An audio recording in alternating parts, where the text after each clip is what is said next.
திரைக்குறள் நேயர்களுக்கு வணக்கம். இன்று நாம் சந்திக்க இருக்கும் சிறப்பு விருந்தினர் ஸ்டண்ட் மாஸ்டர், நடிகர், பல கலைமாமணி போன்ற பல விருதுகளை பெற்ற திரு ஜாகவர் தங்க நம்மளோட இருந்திருக்கு. அவரோட பேசுவோம். சார் வணக்கம். சார் வணக்கம். நல்லா இருக்கீங்களா? நல்லா இருக்கு சார். நீங்கள் எப்படி சார் இருக்கீங்க? சூப்பராக. இன்னும் அப்படியே சின்ன பையன் மாதிரியே இருக்கீங்களா சார்? இத்தனை வயசுல எப்படி சார் எப்படி? அது ஒழுக்கம் சார், முக்கியமான விஷயம் ஒழுக்கம். ஏன்னா காலையில் கரெக்டாக நைட் தூங்குறது, காலையில் சரியாக 3 மணிக்கு எழுந்திருக்கிறது, ஓகே, பயிற்சி டெய்லி பண்ணுறது, கெட்ட வசதிகள் எதுவும் யூஸ் பண்ணுறதில்ல, எந்த கெட்ட பழக்கமும், தண்ணி அடிக்கிறதோ டீ குடிக்கிற கூட கிடையாது. ஓகே சார், ஓகே சரி சார். இப்போ பார்த்தீங்கன்னா சமீபத்தில் சிஷியனாக இருந்து பல வித்தைகளை கற்று இப்போ திரைத்துறையில் பெரிய சாதனையெல்லாம் பண்ணிவிட்டு இப்போது தமிழகத்துக்கும் பெரிய நல்லது பண்ணுறதுக்காக வந்திருக்காரு மாண்புமிகு திரு ஜோசப் விஜய் அவர்கள். அவருடைய ஆட்சியை பற்றி நீங்கள் கொஞ்சம் சொல்லுங்கள் சார். எப்படி சார் இருக்குது அவருடைய ஆட்சியில்? சார் முதல்ல அவர் ரொம்ப நல்ல மனிதர். நாங்கள் குழந்தையிலேருந்து தெரியும் அவரை. அப்போ ப்ராக்டிஸ் பண்ணுறது தெரியும். அப்புறம் நாமும் அவர் படம் ஒரு 13 படம் பண்ணிருக்கேன்ப்பா. ஷாஜகான், என்ற காதல், பகவதி மாதிரி நிறைய படத்துக்கு தங்கப்பதக்கம் வாங்கியிருக்கேன். ஏன்னா அவர் ஒர்க்கு ரொம்ப ஸ்டைலாக இருக்கும், ரொம்ப சின்சியரான ஒர்க்கர் அவர். ஷூட்டிங் ஸ்பாட்டில் எனக்கு தெரியுது நடிகர் திலகத்துக்கு அப்புறம் கரெக்ட் டைம் இல்லை, அதோட முன்னாடி வந்து உட்கார்றவர் இளைய தளபதி. இப்போ இன்றைக்கி ஆட்சிக்கும் இன்றைக்கி சிஎம் ஆனதும் முதல்ல அவர் தான் போய் உட்காந்துருக்காரு. சட்டசபைக்கு அவர் தான் உள்ள கோட்டைக்குள்ளே முதல்ல நுழையிறாராம். அதுக்கப்புறம் தான் எல்லோரும் வராங்களா. இப்போ அதுதான் அதிரடியெல்லாம் என்னடா அவர் வந்துட போகிறாருன்னு பயந்து போகிறாங்க போல் இருக்குது. ஸோ அந்த மாதிரி எதுலேயுமே ஒரு சின்சாரிட்டி அவர்கிட்ட இருக்கும். இப்போ நீங்கள் ஆட்சி எப்படி இருக்குன்னா, இப்போ பெருந்தலைவர் காமராஜர் அப்போ ஃபஸ்ட்டு டிஎம்கே வரும்போது என்ன சொன்னார்னா, இல்லை 70 ஆண்டு கால ஆட்சிக்கும் இப்போ புதுசாக ஒரு மாற்றம் ஆட்சி அவர் என்ன சொன்னாலும் 6 மாதம் பொறுத்திருந்து பார்ப்போம், என்ன பண்ணுறாங்கன்னு பார்ப்போம் அப்படின்னு காமராஜர் அவர்கள் அப்போ சொன்னாங்க. டிஎம்கே ஆட்சிக்கு ஃபர்ஸ்ட் வரும்போது. இப்போ 70 காலம் ஆட்சினாக்கா நம்ம அதுக்கு நல்லதும் நடந்திருக்கு, கெடுதலும் நடந்திருக்கு. இப்போ நம்ம அதுதான் சொல்ல முடியும். நல்லது நடக்கலைன்னு சொல்ல முடியாது, கெடுதலே நடக்கலைன்னு சொல்ல முடியும். கெடுதல் நடந்திருக்கு. இப்போ விஜய் சார் அவர்கள் வந்திருக்காங்க. இன்றைக்கி வந்த உடனே அவர் திட்டம்லாம் ரொம்ப நல்லா இருந்துச்சு. ஏன்னா இன்றைக்கி தான் வந்திருக்காரு, இன்றைக்கி தான் பிறந்திருக்காருன்னு வச்சுக்கலாம். இருந்தாலும் அவர் என்ன பண்ணார், முதல்ல இந்த ஸ்கூல் பக்கத்தில் இருக்க சாராய கடை, கோயில் பக்கத்தில் இருக்க சாராய கடை, கிறிஸ்டின் கோயில், தர்கா, எந்த இடத்துலையும் பக்கத்தில் சாராய கடை இருக்க கூட எடுத்தார். அது ரொம்ப கைத்தட்ட வேண்டிய விஷயம். ஏன்னா இதனால் வரைக்கும் எவ்வளோ போராடி எந்த அரசாங்கம் எடுக்காத வந்தவொடனே எடுத்தார். அது ரொம்ப நல்ல விஷயம். அதுக்கப்புறம் பெண்களுக்கு இப்போ பாதுகாப்பு இல்லைனால அதில் சிங்கப்படை அப்படின்னு அவர் மைண்டில் அப்போவுமே ஆட்சிக்கு வர முன்னாடியே யோசனை முடியாது, எல்லாம் வந்த உடனே ஸ்டார்ட் பண்ண முடியாது.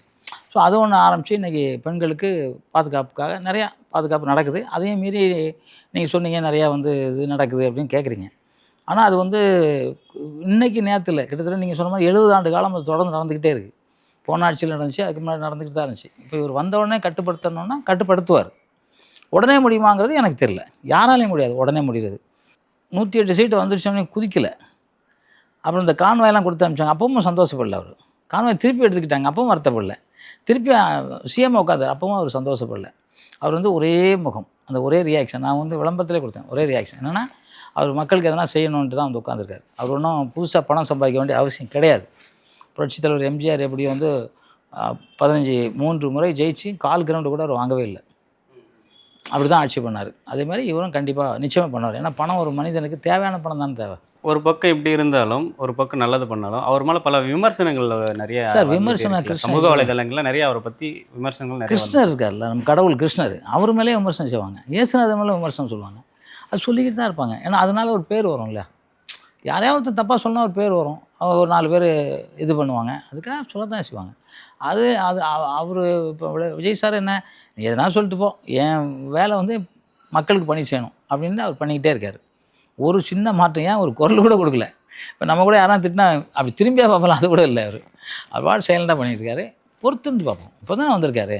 இதுக்குள்ளேயே நம்ம ஒரு குறை சொல்லினாக்க நம்ம தப்பாயிடும். ஏன்னா அவர் நல்லது செய்யறதுக்கான திட்டங்கள் போட்டுக்கிட்டு இருக்காரு. இப்போ ஒரு ஃப்ளைட்டு போகணுன்னா கூட பார்த்தீங்கன்னா, ஃப்ளைட்டில் ஏறி போகும்போது தரையை பறக்கணும். அங்கே போய் போகிற வரைக்கும் என்னமோ செவரில் இடிச்சிட மாதிரி இருக்கும், மேலே போகும். அது மாதிரி தான் இப்போ தான் மூவ் பண்ணிகிட்டு இருக்காரு, மேலே போகார்ல, அப்போது நம்ம பார்த்துக்குவோம். அதனால் நல்லது பண்ணுவாருன்னு நம்ம நம்புவோம், நல்லது தான் செய்வாருன்னு சொல்கிறேன் நான். Okay sir. ஒரு பக்கம் இப்படி இருந்தாலுமே சில அவரை சார்ந்தவங்க சில சமூக ஊடகங்கள்லையோ இல்லை பல சேனல்லையோ இப்போ இன்டர்வியூ கொடுக்கும்போதோ கரண்ட் இல்லைனா என்ன, ஒரு 6 மாதம் வெயிட் பண்ணுங்க அப்படின்னு சொல்கிறது ஒரு பக்கம் இருந்தாலும், இப்போ விஜய் யாரோ ஒரு 4 பேர் செய்கிற ஒரு நெகட்டிவ் ரிவ்யூஸை அதை எடுத்து நீங்கள் பெரிய நரேஷனை க்ரியேட் பண்ணி விஜய் மேலே ஒரு அவதூறை பரப்பிட்டு இருக்காங்க அப்படின்னு சொல்லி இன்னொரு நடிகரும் ஒருத்தர் சமீபத்தில் ஒரு நேர்காணலில் சொல்லியிருக்காரு. இது எப்படி சார் பார்க்குறீங்க? சார் கரண்ட் இல்லைங்கிறது 6 மாதம் பொறுத்துங்க, 1 வருஷம் பொறுத்துங்கன்னு சொல்ல முடியாது. ஏன்னா கரண்ட் மக்களுக்கு தேவை. மக்கள் யார் எப்படி இருந்தாலும் சரி அவங்க நிம்மதியாக இருக்கணும்னு தான் நினைப்பாங்க. நைட்டு தூங்க முடியலன்னா இல்லை அவங்க என் வீட்டில் வந்து கரண்ட் எடுத்துக்குங்க நான் அவர் பார்த்துக்கிறேன் வீட்டில் என்ன அப்படின்னு கரண்ட்டு தொழிற்சாலை வச்சுருக்காரு என்ன? அவருக்கு கரண்ட் இருக்காமல்ல. அதெல்லாம் சொல்கிற மகேந்திரா தானே சொல்கிறீங்க? ஆமாம். அந்த தம்பி வந்து சொன்னார், நானும் படித்தேன். என்கிட்ட கரண்ட் எடுத்தீங்கன்னா அவர் திருப்பி என்ன சொல்கிறார், நான் வந்து எல்லாரும் அது மாதிரி போட்டுங்க அப்படின்னு சொல்கிறாரு. எல்லாரும் போட முடியாது. ஏன்னா அது வந்து கிட்டத்தட்ட 8 லட்ச ரூபாய்ட்ட வரும். அது இல்லாமல் அந்த பேட்டரி வந்து பெரிய மிடில் கிளாஸ் ஃபேமிலியால் நினச்சி பார்க்க முடியாது முடியாது முடியாது. அதாவது நீங்கள் வந்து இப்போ மகேந்திரன் நடிக்கிறாரு போட்டுருக்கலாம். ஆனால் ஒரு டெய்லி ஒரு 500 சம்பளம் வாங்குறவங்க, ஒரு 1000 சம்பளம் வாங்குறவங்களாம் முடியாது. ஏன்னா இன்றைக்கி ஒரு வாடகை வீடுனா 18,000 20,000 ஸ்கூல் ஃபீஸ்னா 35,000 எது வந்தாலும் அவங்களுக்கு பத்தாது. இன்றைக்கி அந்த மாதிரி ஆகிப்போச்சு. அந்த நாளில் 100 இருந்தால் போதும் ஒரு மாதத்துக்கு. எல்லாம் இப்போல்லாம் பத்தாது. அதில் வந்து நம்ம சொந்த வீடாக இருந்தால் தான் இது போட முடியும். கரண்ட் இது போடுறது அது என்ன பேர்? Solar system. கரண்ட் சொந்த வீடாக இருக்கணும். வாடகை வீட்டில் போய் போட முடியாது. ஏன்னா 10 வீடு வாடகை 10 வீடும் போட முடியுமா? நான் போட முடியாது. அது மாதிரி அது ஏன் அப்படி தம்பி சொன்னாப்புலன்னு தெரில. நல்ல பையன் தான். ஏன் அப்படி சொன்னான்னு தெரில. இன்னொரு பக்கம் பார்த்தீங்கன்னா ஸ்ரீமன் அவர் வந்து சமீபத்தில் ஒரு நேர்காணலில் வந்து ஒரு யாரோ ஒரு 4 பேர் பண்ணுற தாவேக்கால ஒரு 4 பேர் பண்ணுற தவறுனால அவர் விஜய் மேலே ஒரு பேடு நெரேஷனை கிரியேட் பண்ணி சமூக வலைதளம்லாம் பரவுறாங்க. தாவே காட்சிலையும் இதுக்கு முன்னாடி இப்படி நடந்தது இல்லையா அப்படின்ற ஒரு கொஸ்டின் வைக்கிற மாதிரி ஒரு பேசியிருக்காரு. சார் அதுக்கு அவர் சொன்னது ஸ்ரீமன் சார் சொன்னது கரெக்ட் தான். என்னென்னா இப்போ நம்ம வந்து ஒரு வீட்டில் 10 பிள்ளைங்க இருக்காங்கன்னா 10 பிள்ளைங்க அப்பாவுக்கு கரெக்டாக இவன் எப்படி இருக்கான் அவன் எப்படி இருக்கான்னு சொல்லவே முடியாது. 10 பிள்ளைங்களுக்கே எத்தனை கோடி பேர் தமிழ்நாட்டில்? 8-20 பேர் இருக்காங்க. இதில் வந்து அவர் என்ன பண்ண முடியும்? இப்போ தான் வந்திருக்காங்க. இனி தான் அனலைஸ் பண்ணுவார். ஓ கரெக்ட், இவங்க கரெக்ட் இல்லை, இவங்க கரெக்ட் இல்லை, இவங்க கரெக்ட் இல்லை டிக் பண்ணுவார். வந்த உடனே ஒன்றுமே தெரியாது. இப்போ பாருங்க இன்னைக்கு கூட பாருங்கள் தாவுக்கு அவர் ரூமுக்கு பனையூரில் வந்து கூட்டம் போலீஸ்லாம் கட்டுப்படுத்த முடியல. கட்சியில் சேர போகிறாங்க, அவ்வளோ கூட்டமாக போகிறாங்க. என்ன எதுக்குன்னு எனக்கே தெரில. ஏன்னா மெதுவாக கூட சேரலாம்ல, இன்றைக்கே சேரணும் அப்படிங்கிறது எனக்கு புரியல. அவ்வளோ அடிச்சுக்கிட்டு நிற்கிறாங்க. ஸோ அதெல்லாம் வந்து மக்களும் கொஞ்சம் பொறுமையாக இருக்கணும். அப்படி இருந்தாலும் அவர் வந்து ப்ரெஸ் மீட் கொடுக்குறதுக்கு ஏன் தயங்கணும் அப்படின்னு ஒன்று இருக்குது. மோடி ஐயா ப்ரெஸ் மீட் கொடுக்குறாரா? நல்லா பண்ணிகிட்டு இருக்காருல்ல. இந்தியாவை தலைநகராக வச்சுருக்காருல்ல. ஏன் அதே மாதிரி தமிழ்நாட்டில் தலைநகராக வச்சிடலாம்ல. அவர் ப்ரெஸ் மீட் கொடுக்கணும் தான். ஏன்னா அவர் எப்போதுமே அவர் மேலே ஒரு பேட் நரேஷன் கிரியேட் பண்ணிட்டு இருக்காங்க. எப்போதுமே அவர் ப்ரெஸ் மீட் கொடுக்க மாட்டார். எப்போ கொடுத்துருக்காரு சொல்லுங்கள்? கொடுக்க மாட்டார். நான் வந்து சின்ன பிள்ளைலேருந்து பார்த்துருக்கேன். சைலண்ட். அவர் சைலண்டாக தான் இருப்பார். ஏன் அவங்க ஒய்ஃபே ஒரு வாட்டி சொன்னாங்க, சிரிக்கவே மாட்டேங்கிறாருன்னு சொன்னாங்க என்கிட்ட கல்யாணம் பண்ண புதுசில். ஸோ அந்த மாதிரி சைலண்டாக தான் இருப்பார் அவர் வந்து. அதனால் அதான் நான் சொன்னேன்ல, சிஎம்ஐ பதவி ஏற்றவங்க கூட ஒரு சிரிப்பு கூட அவர் முகத்தில் வரல. சிரிப்புனா வேறு யாருன்னா பார்த்தீங்கன்னா ஒரு தூரத்தனமான சிரிப்பு இருக்கும். நான் பார்த்துருக்கேன். ஒன்றுமே இல்லை அவர்கிட்ட.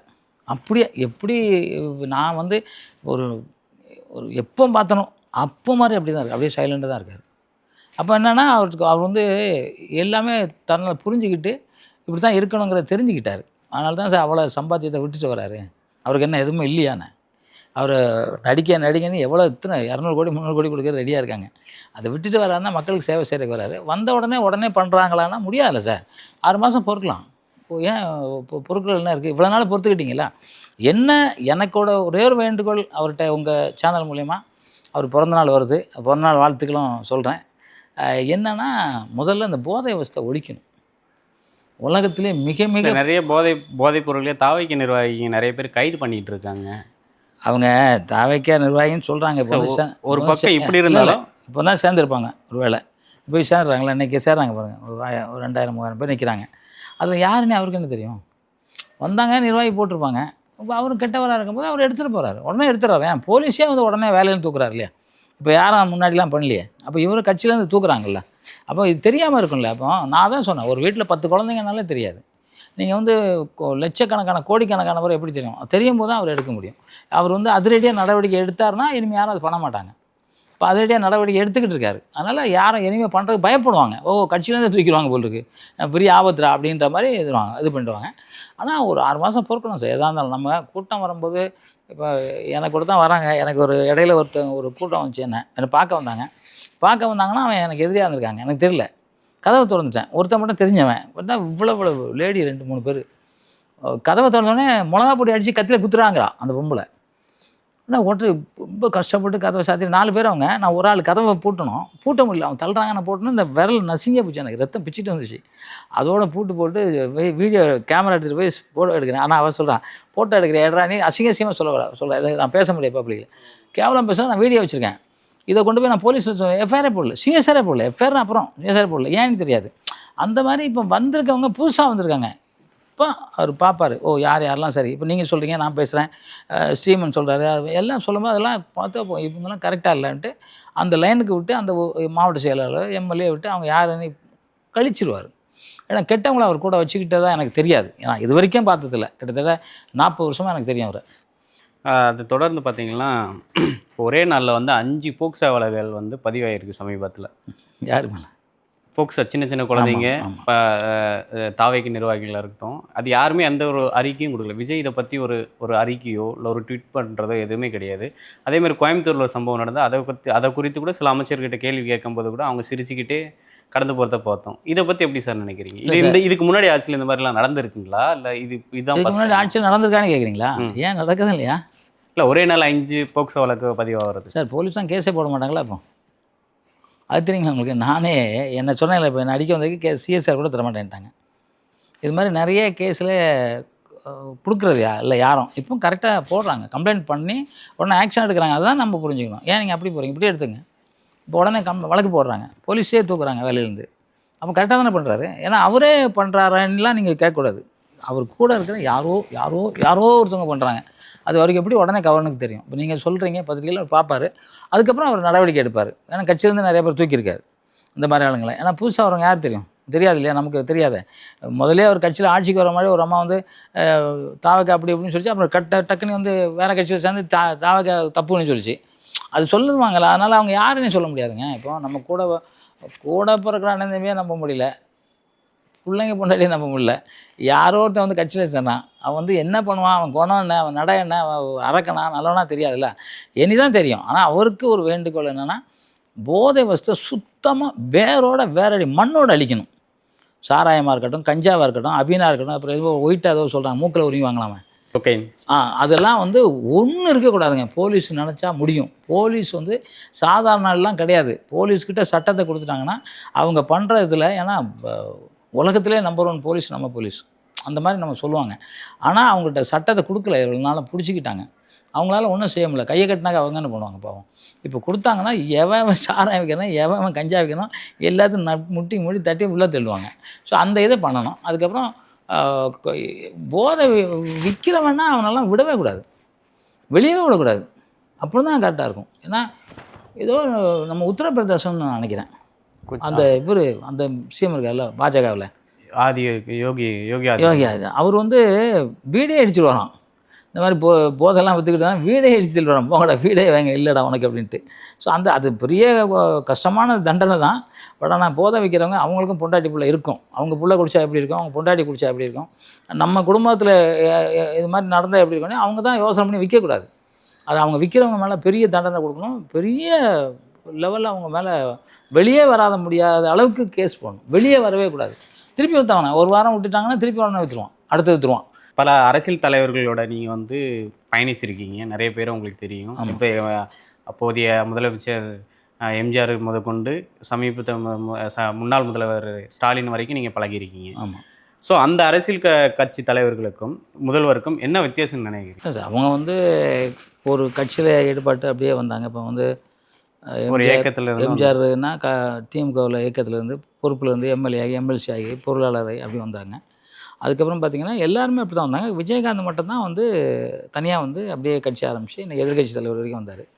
அதே வழியில் வந்து விஜய் சார் வந்திருக்காரு. அவர் வந்து எந்த கட்சியிலும் இல்லை, எந்த கட்சியிலும் மெம்பரை கூட இல்லை. அவர் எந்த இயக்கத்துலேயும் கிடையாது. ஆனால் வந்தார், மக்களுக்கு நல்லது பண்ணணும் அப்படின்னு நினச்சி வந்தார். வந்தோடனே மக்கள் ஓட்டு போட்டாங்க, ஜெயிச்சு வந்திருக்காரு. ஜெயிச்சு வந்ததுக்கப்புறம் தான் அவருக்கு தெரியும், இது வந்து ரொம்ப ஆழமாக நிறைய முதலே காலி பண்ணணும்ல, எப்படி காலி பண்ணுறது அது ஐடியா பண்ணிகிட்டு இருப்பார். அதுதான் அவர் ஒவ்வொரு ஸ்டெப்பும் வச்சுட்டு இருக்காரு சார். ஆனால் அந்த ஸ்டெப்பு யாருக்குமே தெரியாது. அவர் என்ன பண்ணுறாருன்னு யாருக்குமே தெரியாது. நாங்கள் அவ்வளோ நாளைக்கு பழக்கம் இல்லையா. அவர் என்னை கூட கூப்பிடுவார், வீட்டுக்கு வாங்க பாரு, போனோடனே வாங்க மாஸ்டர்னு உட்கார சொல்லி அவருக்கு சொல்லவே மாட்டேன். நம்ம தான் எடுத்து பேசணும், என்ன சார் எதுக்கு சார் வர சொன்னீங்க, என்ன பிரச்சனை, அது நம்ம பேசணும். அப்புறம் லைன் சைலண்ட் ஆகிடுவார், அப்புறம் பேசணும். ஆனால் அவர் திங்கிங் பண்ணிக்கிட்டே இருப்பார். அது மாதிரி இப்போ வந்து நீங்கள் சொன்ன மாதிரி கிட்டத்தட்ட இத்தனை ஆண்டுகள் ஆட்சி பண்ணியிருக்காங்க, எவ்வளோ பேர். அதில் நல்லவங்களும் ஆட்சி பண்ணியிருக்காங்க, கெட்டவங்களும் ஆட்சி பண்ணியிருக்காங்க. அதெல்லாம் இவருக்கு தெரியாதுன்னா அரசியல் இல்லை. இப்போ அரசியலுக்கு வரும்போது இப்போ சட்டசபையில் உட்காந்தும்போது அந்த ஃபைல்ஸ்லாம் எடுத்து பார்க்கும்போது என்னென்னு அவர் தெரியும், யார் என்ன பண்ணியிருக்காங்க, என்ன பண்ணல அப்படிலாம் தெரியும். அதை வந்து கரெக்டாக க்ளியர் பண்ணுவாருங்கிறது என்னோட அசைக்க முடியாத நம்பிக்கை. பண்ணுவார். ஆமாம். இப்போ விஜய் தொடர்ந்து பார்த்தீங்கன்னா ராகவா லாரன்ஸ், அப்புறம் நிறைய நடிகர்கள்லாம் வந்து அரசியலுக்கு வராங்க. ஜிவி பிரகாஷுமே சமீபத்தில் வந்து 40 வருஷம் கழிச்சு வரேன். ஆமாம் நான் வந்து வருவேன், ஒரு ஒற்றை கொள்கையோட கட்சிக்கு நான் வந்து ஆதரவு அளிப்பேன் அப்படின்னு சொல்லி பேசியிருக்காரு. இது எப்படி சார் பார்க்குறீங்க? வந்து எல்லாமே நல்லது பண்ணுறோம் சார். எல்லாம் நல்லது பண்ணுறோம். இப்போவே நல்லது பண்ணோம்.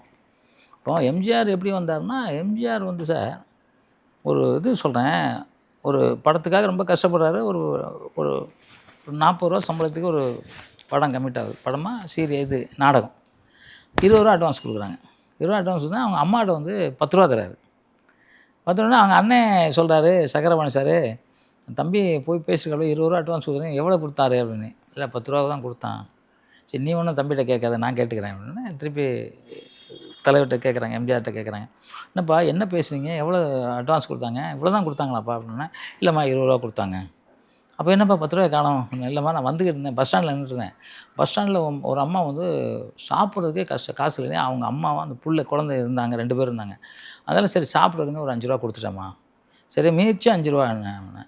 அப்புறம் இங்கேருந்து அவங்க பஸ் ஏறி ஊருக்கு போனோம், ஊருக்கு போய் அடுத்த நாள் சாப்பிடணும்ல, அவங்கள்ட்ட காசு இருக்காதுமா, அது ஒரு 5 ரூபா கொடுத்துருவேன், 10 ரூபா கொடுத்துருவேன், 10 ரூபா மிச்சம் 10 ரூபா.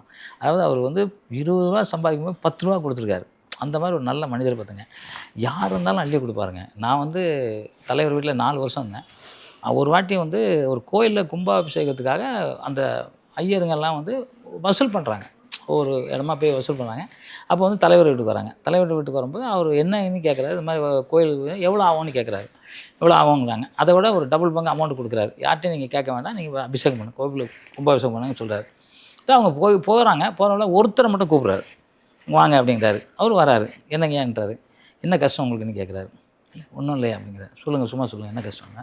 அப்போ அவர் அழுகுறாரு, எனக்கு 5 பொம்பளை பிள்ளை, ஃபஸ்ட்டு பொம்பளை பிள்ளைக்கு 33 வயசு, கல்யாணம் ஆகலை, அப்படியே கண்டினியூவாக இருக்கியா, நான் ஒன்றுமே பண்ண முடியல, என்ன பண்ணுறது, இதில் கோயிலில் ஒரு தட்டில் ஒன்றும் பண்ண முடியலன்னு.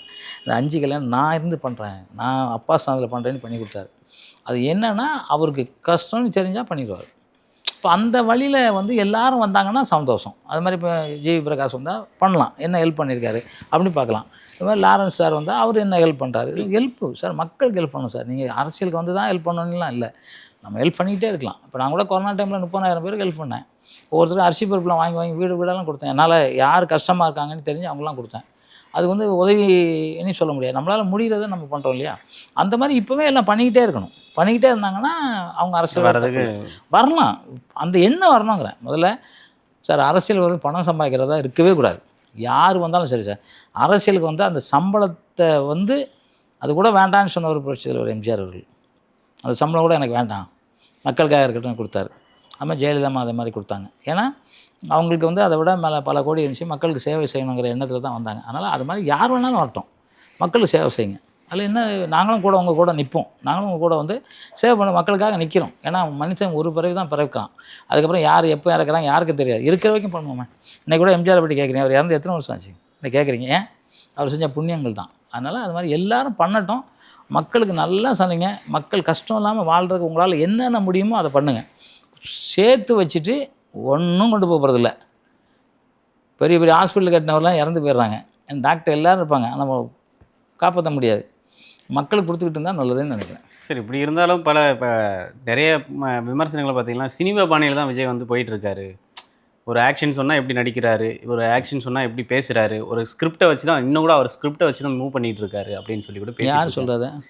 நிறைய பேர் அது மாதிரி ஒரு விமர்சனங்கள். இல்லை சார், அது என்ன அவங்களுக்கு தெரியுமாமா, ஸ்கிரிப்டை வச்சு படிக்கிறது அவங்களுக்கு தெரியுமா? இல்லை சட்டமன்றத்திலே கூட அவர் வந்து ஸ்கிரிப்டை வச்சு தான் பேசிகிட்டு இருக்காரு அப்படின்னு சொல்லி பேசிகிட்டு இருக்காங்க. சார் குறிப்பு எடுத்து பேச மாட்டாங்களா? என்ன பேசணும் குறிப்பு எடுப்போம்ல. இப்போ நம்ம கூட தான் ஒரு பேசுகிறோம் குறிப்பு. இப்போ நீங்கள் கூட தான் என்ன பேட்டி கேட்க வைங்க, நீங்கள் அதில் குறிப்பு என்னென்ன பேசுகிறான்னு ஒரு ஐடியா பண்ணிட்டு தான் வரீங்க. அதில் தப்பு இல்லையே, ஃபுல்லாக அதை பற்றி பேசுகிறாரு. என்ன மக்களுக்கு எது நல்லதோ அது பேச போகிறாரு. உங்களுக்கு கெடுதல் ஹீரோ மாதிரி தானே பேசுகிறாரு, ஹீரோ மாதிரி தான் நடக்கிறாரு. அப்புறம் நான் விடுங்க, ஹீரோ எல்லாருக்கும் பிடிக்கும்ல, ஹீரோ மக்களுக்கு நல்லது செய்கிறதுனால தான் பேசுகிறாரு, விடுங்க. அதில் ஒன்று இருக்குது, இருக்கட்டும், ஸ்கிரிப்டாகவே இருக்கட்டும். ஹீரோ தானே அவர், மக்களுக்கு நல்லது பண்ணுற ஹீரோ தானே, பண்ணட்டும். அப்போ கிளைமேக்ஸ் எல்லாம் அப்போ எப்படி இருக்குன்னு ஹீரோ தான் ஜெயிப்பார். கிளைமேக்ஸ் மக்களுக்கு நல்லது சார், மக்களுக்கு நல்லது பண்ணிட்டா மக்கள் மறக்க மாட்டாங்க சார். எம்ஜிஆர் வந்து 3 முறை தொடர்ந்து முதலமைச்சர். இன்றைக்கி மோடி ஐயா தொடர்ந்து பிரதமர். எதுக்கு? நல்லது செய்கிறாக்க மட்டும்தான். இல்லைன்னா சும்மாலாம் ஓட்டு போடுவாங்களா என்ன? ஓட்டு போடுறாங்கன்னா இப்போ இன்றைக்கி வந்து இலங்கையில் அந்த ஆள் ஒருத்தன் தமிழெல்லாம் சுட்டு கொண்டாங்க, என்னாச்சு அவன் பேர் என்ன, ராஜபக்ஷே. அவரெல்லாம் ஓட வரட்டாங்களா மக்கள்? முதல்ல அவருக்கு ஆதரவு கொடுத்தாங்க தான், ஓட வரட்லையா? விட்டா போதோன்னே ஓடி போயிட்டாரே. அப்போ சதாம் ஹுசேன் என்ன ஆனார்? தப்பு பண்ணுறவங்க எப்படி இருந்தாலும் மக்களே வந்து எதுக்க ஆரம்பிச்சிடுவாங்க. நல்லது பண்ணால் மக்கள் ஆதரவு என்றைக்கு தான் உயிரை கூட கொடுத்து மக்கள் காப்பாற்றுவாங்க. இப்போ நீங்கள் மோடின்னு சொன்னதுன்னா ஞாபகம் வருது. விஜய் வந்து இருக்காரு பிஜேபியோட ஒரு பக்கமாக செயல்பட்டு இருக்காரு தமிழ்நாட்டில் அப்படின்னு சொல்லி நிறைய விமர்சனங்கள் வருது. இது உண்மையா? பிஜேபி ஒரு ஆர்எஸ்எஸ் சித்தாந்தத்தை கொண்டு தான் அவர் போகிறாரா? மோடினா கெட்டவரா? இல்லை, ஆனால் அவர் இந்துத்துவ ஆதரிக்கிற மாதிரிலாம் அவர் பேசிகிட்டு இருக்காங்க. இந்துத்துவம் ஆதரிக்க தான் செய்வார். அவர் இந்து தானே. நீங்கள் கிறிஸ்டின் ஆதரிக்கிறீங்களா? முஸ்லீம் ஆதரிக்கிறாங்களா? இல்லை இந்து ஆதரிக்க தான் செய்வார். அப்போ இந்த யாரும் ஆதரிக்கவே கூடாதா? இந்த அனாதையா? இந்த கேள்வி கேட்குறக்கு ஆளே இல்லையா சார்? சார் 80% 90% இந்து இருக்காங்க. இந்த நாட்டில் இந்து இருக்காங்க. அவங்கள ஆதரிக்கல என்ன தப்பு? மோடி ஆதரிக்கிறாருன்னா தப்பு இல்லையா? பிற மதத்தினர் அப்படி எல்லாத்துக்கும் தான் ஆதரிக்கிறாரு. பிறதில் எங்கே விட்டார்? நீங்கள் வந்து தலாக் அப்படின்னு 3 வாட்டி சொன்னால் டைவர்ஸ் அங்கே. அதை முடியாது, அது வந்து பெண்களுக்கு பாதுகாப்பு இல்லை அப்படின்னு சொல்லி கோர்ட்டில் தான் போடணும்னு சட்டம் ஏற்றுனார்ல. அப்போ பெண்கள் இன்றைக்கி ஒட்டு மொத்தமாக மோடிக்கு தானே ஓட்டு போடுறாங்க. அது என்ன தப்பா? அந்த மக்கள் நல்லா இருக்கணும்னு நினைக்கிறாரு. கிறிஸ்டின் அவர் எதிரியா? கிறிஸ்டின் அவர் நல்லா இருக்கணும்னு நினைக்கிறார். எதிரி சார். இந்து மதம் யாரும் எதிரியாக நினச்சதே இல்லை சார். எங்கள் வீட்டில் கூட கிறிஸ்டின் முஸ்லீம்லாம் இருக்கும். நான் வச்சுருப்பேன். எல்லோரும் ஒன்று தானே. அவங்களும் பெரியவங்க, அவங்கள வணங்குறது தப்பு இல்லையா? எங்கள் அம்மா வணங்குறேன், எங்கள் அப்பா வணங்குறேன், அவங்களும் எங்கள் தாத்தா பாட்டி மாதிரி வணங்க வேண்டியது. இதில் என்ன இருக்குது? அதெல்லாம் நம்ம இந்துக்கள் அப்படி நினைக்கிறதே இல்லை சார். மோடி ஐயா வந்து அதை நினைக்கவே இல்லை. அவர் வந்து சார் அவர்லாம் சொல்லவே யாருக்கும் தகுதி இல்லை சார். ஏதோ ஒரு பொண்ணு கூட சொல்லுது அவர் தூக்கில் போடணும் அப்படின்னு சொல்லி போராடிக்கிட்டு இருக்கு. நந்தினின்னு ஒரு பொண்ணு. நந்தினி தானே அவங்க பேர்? அதெல்லாம் எவ்வளோ பெரிய தப்பு தெரியுங்களா? எப்படி தூக்கில் போடுவீங்க? எப்படி போட முடியும்? அவர் யார் சார்? உலகத்தில் நீங்கள் நம்பர் 1 தலைவர் மோடி ஐயா தெரியுங்களா? அதுக்காக நான் வந்து பாஜகவா அப்படின்னு நினைக்காதீங்க. அப்படிலாம் இல்லை. அவரை எனக்கு ரொம்ப பிடிக்கும். ஏன்னா வந்து மக்களுக்கு நல்லது செய்யணும்னு நினைக்கிறவங்க அத்தனை பேரும் எனக்கு பிடிக்கும். அவர் வந்து இன்றைக்கி வந்து நம்ம நாடு முன்னேறிருக்கு சார். யோகாசனம் உலகம் ஃபுல்லாக நாளை யோகாசனம் தினம். உலகம் ஃபுல்லாக இன்றைக்கி யோகாசனத்தை கொண்டு நிறுத்தியிருக்காரு. தமிழோட இதுதான் யோகாசனம். அது மாதிரி எத்தனை தமிழர் படி சிலைகள் அத்தனையும் நமக்கு கொண்டு கொடுக்குறாரு. அப்படிலாம் இப்போ சொல்லக்கூடாது சார். அவர் இப்போ விஜய் சார் பார்க்குறாரு, மோடி நல்லா பண்ணுறாருன்னா மோடிக்கு சப்போர்ட் பண்ணுறதுல என்ன இருக்குது? கரெக்ட் தானே சார்? ஒருத்தர் நல்லா பண்ணுறாங்கன்னா நல்லா இப்போ சில இடத்துல மாடு முட்டும், சில மாடு காப்பாற்றும். நீங்கள் இடையில பார்த்தீங்கன்னா ஒரு பொண்ணு வந்து ஏதோ ஒரு ஊரில் ஏதோ பிரச்சனை கலவரத்தில் அந்த பொண்ணு காட்டுக்குள்ள ஓடி போச்சு. காட்டுக்குள்ள ஓடினா அது சிங்கத்திட்ட மாட்டிக்கிச்சு. சிங்கம் என்ன பண்ணியிருக்கு? கூட்டு பக்கத்தில் உட்கார வச்சு. இது லைவாக நம்ம பார்த்தோம். சிங்கம் வந்து உட்கார வச்சுருக்கு. இப்போ அந்த யாரும் இல்லை, அந்த அம்மா காலையில் தேடி வரும்போது அந்த அந்த அந்த பொண்ணை அதுகிட்ட விட்டுட்டு அது சிங்கம் பாட்டு போகுது. அப்போ சிங்கம் அது நமக்கு நல்லது தானே பண்ணுது. அது மாதிரி தான் நம்ம நினைக்கிறோம். ஒரு இப்படி இருந்தாலுமே அவர் வந்து திராவிடம் தமிழ் தேசியம் ஒரு கண்ணுன்னு சொல்லி விஜய் அவர்கள் ஒரு கொள்கை அறிவிக்கிறாரு. அப்போ பெரியாருடைய கொள்கை வந்து இப்போ கடவுள் பெரியார் என்ன கொள்கை? கடவுள் மறுப்பு. அவர் கடவுள் கொள்கை கும்பிடலையா? யாராவது சொல்ல முடியுமா? அவர் கடவுள் கும்பிடலன்னு? விநாயகர் பக்தர் சார். அவர் சும்மா அரசியலுக்காக ஏதோ பண்ணுறாங்க சார். சாமி யார் கும்பிடலை? ஸ்டாலின் ஐயா சாமியை கும்பிட மாட்டாரா? கலைஞர் சாமி கும்பிட மாட்டாரா? இல்லை, அவங்களுக்கு கடவுள் இல்லைன்னு சொல்லி தானே அந்த கொள்கை சும்மா வெளியே சொல்லுவாங்க. உள்ளே கும்பிடுவாங்க சார். சார் யார் சார் சாமி கும்பிடாமல் இருக்காங்க? எல்லாம் கும்பிடாங்க சார். எல்லாரும் சார் கடவுள் இல்லைன்னா காற்று கிடையாது. நீர், நிலம், நெருப்பு, காற்று, ஆகாயம், இந்த 5 போதும் தான் கடவுள். இது வந்து சூரியன் இல்லைன்னா உலகமே இருக்காது. சூரியனை கடவுளாக கும்பிடலாம். கரெக்டாக? காற்று இல்லைனா மனுஷன் உயிரே வாழ முடியாது, கும்பிடலாம். நீர் இல்லைன்னா வாழவே முடியாது, கும்பிடலாம். இதெல்லாம் இயற்கை. நெருப்பு இல்லைனா வாழ முடியாது. நெருப்பு அதிகமாக இருந்தாலும் கருதல், கம்மியாக இருந்தாலும் வருது. நீர் அதிகமாக இருந்தாலும் கருதல், கம்மியாக இருந்தாலும் கருதல். அது மாதிரி இது எல்லாம் இருக்குதுல்ல, அது மாதிரி தான் கடவுள். அவர் பெரியார் என்ன சொன்னார்னா, நீங்கள் வந்து கோயில்னு சொல்லி ஏமாத்தாதீங்க அப்படின்னு சொன்னார் ஒழிய கோயில் வேண்டான்னு அவர் எங்கே சொன்னாருன்னு எனக்கு தெரியல. ஏன்னா அவர் கோயில் வேண்டான்னு சொல்லலை. இந்த உள்ள நீங்கள் வந்து எல்லா சாதியினரும் உள்ளே போகணும். இப்போ எந்த ஜாதி போகாமல் இருக்காங்க? ஜாதிலாம் என்ன சார் இருக்குது? இவங்க கொண்டு வந்தது ஜாதி எங்கே சார் இருக்குது? எல்லாம் ஒரே ஜாதி தான் சார்.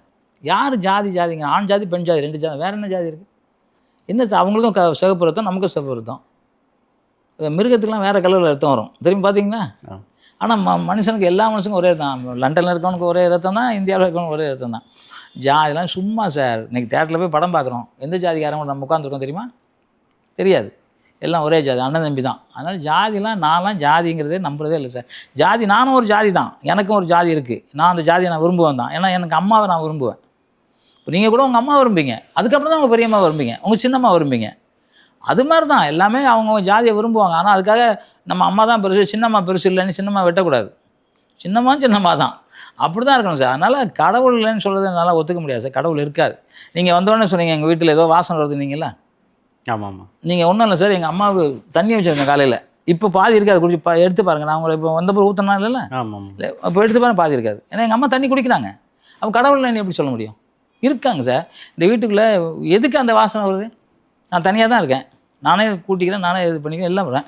அங்கே என் ரூமுக்குள்ள ஒரு சித்தருக்காக தண்ணி வச்சுருப்பேன் ஒரு இதில். இப்போ கால்வாசி தான் இருக்கும். காலையில் வச்சேன், 3:30 மணிக்கு வச்சேன். கால்வாசி இருக்கும் இல்லை அரைவாசி இருக்கும். குறைஞ்சிருக்கு. எப்படி குறையும்? கடவுள் இருக்காங்களே.